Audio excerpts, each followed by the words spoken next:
In this video lesson, you will discover how to make a portrait artwork using just 2 watercolor pigments.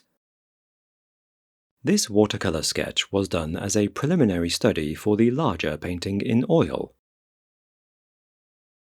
The portrait was painted in the style of the old masters, using the multi-layer oil painting technique.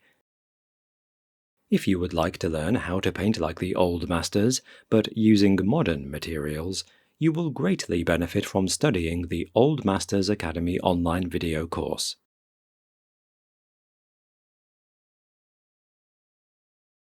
The watercolor underpainting for the portrait in pencil will be done in just 2 pigments.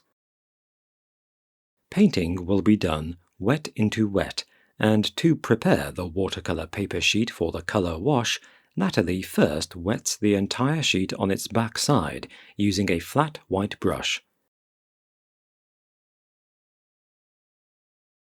When the sheet is thoroughly soaked, it is flipped over and placed on the plastic board.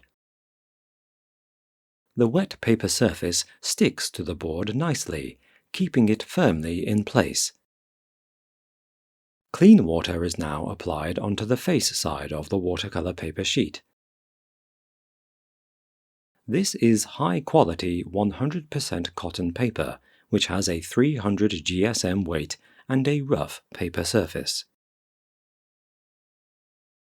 After allowing the water to soak in for several minutes, Natalie now mixes the paint and applies it in loose freehand brush strokes on the wet paper surface.